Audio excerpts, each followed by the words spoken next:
I'm Angela. Welcome to my sewing studio.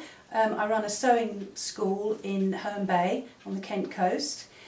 And today I'm going to show you one of my favourite techniques is with this sleeveless top. Sometimes in the patterns they say to buy bias binding for the neck edge and the armhole, which is quite annoying because sometimes you can't get it to match very well.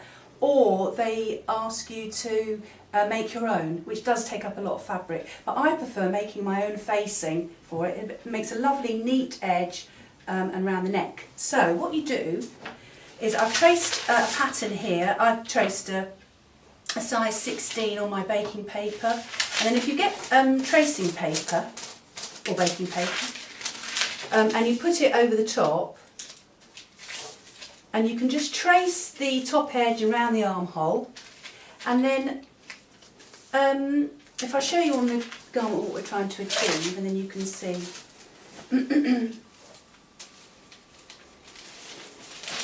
So basically we're trying to make this shape of pattern. So all you have to do is trace the top there, round there, and then if you've got a steady hand, just come down and go round there. And I usually make it about 5 or 6 centimetres, the depth of it. And when you do it on the front, you don't really want it to come any lower than the darts. And this pattern has got darts. And then I come up there, and then I leave about 10 centimetres there, because that's the centre back, and we'll have an opening there. So once you've got that, you make your facing like this. So this is the shape of it, and I've bought this lovely fabric here. There you are, that's your neck. So what you do with your main garment here, so I'll just take you through what I've done anyway. I'll take that out. I've sewn the shoulder seams, and I've done stay stitching around the top. I've done my darts, and I've pressed my darts with my hand, and we want to put right sides together now.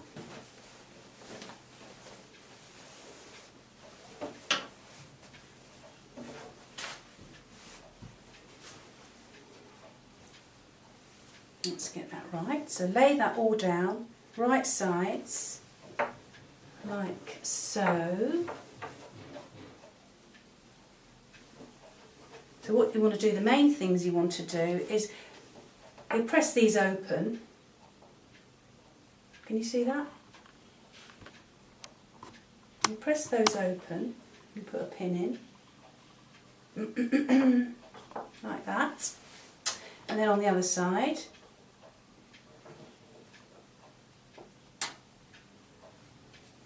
like that. Anyway, you will pin all the way around. I'm very fond of pinning. Use many pins, more pins the merrier. Okay, so that's that. And then you want to know where you're going to sew, won't you? So where you're going to sew is, you're going to sew all the way around the neck edge and stop, all the way around the sleeve edge and all the way around the sleeve edge there. And then I'll show you how to turn it around the right way, because there's a bit of magic involved. Okay, so we've got the facing on, right sides together. I've pinned it all, and as I said, we're going to sew round it. Sometimes with curves it's very difficult to sew a curve, so I use my, I call this a thermometer, which is quite, everybody knows I call it a thermometer, but it's actually called a sewing gauge. What you do, we want it as 1.5 centimetres, that's the seam allowance on here. So you sometimes can use that and put a little dot all the way around, and then that will keep them straight and narrow for curves, because that's probably the most difficult thing to sew. So going over to my machine, I always do a bit of practice fabric to start with. Always, anyone that knows me loves my practice fabric. Just to make sure it's all running nicely. Whoops, let's get that out of the way, dragging it around. So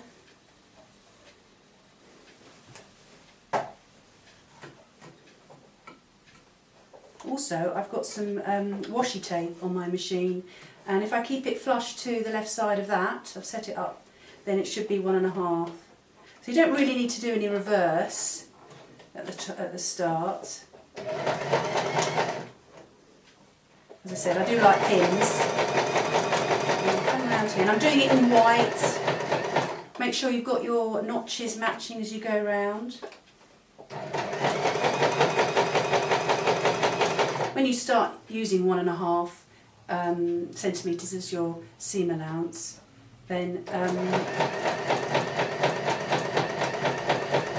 you get an eye for it, so that you can get a, you know, then you don't need to sort of follow tape and things like that.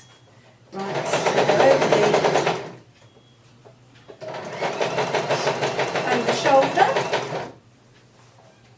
coming round the curve, keep going round.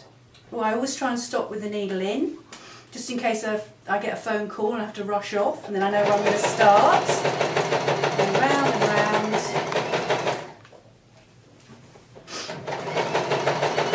I'm doing it quite quickly today, and I'm doing it in white so that we'll be able to see it.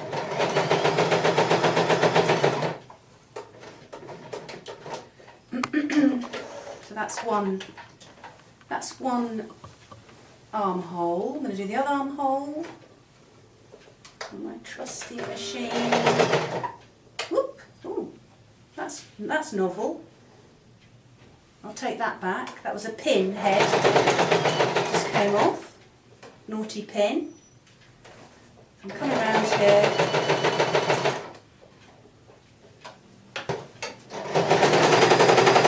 There we are. Thank you very much, machine, for behaving. Right, so sewn all that, as you can see. Move that way. Now, the other thing is you must clip the curves before you turn it. We've got a lot of curves here. So can you see that? I've got a clip here.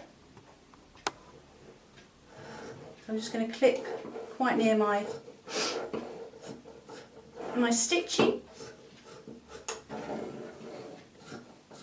I'm not going to clip all the way around because we haven't got time, but you get the idea, and that will make it lie really beautifully flat, and then when you iron it, it will be fantastic. So to turn it round the right way, this is my favourite bit. Well, I'm saying that now, so I hope that's okay. But what you do is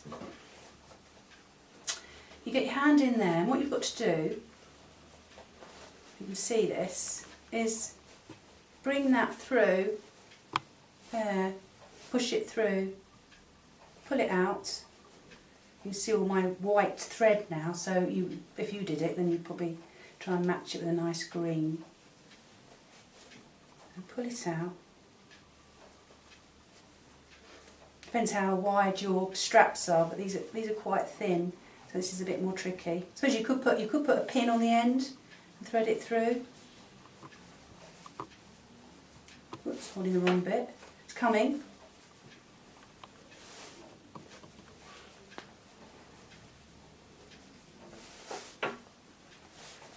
There. So that's one. I can show the other one, but you can have a look at this one.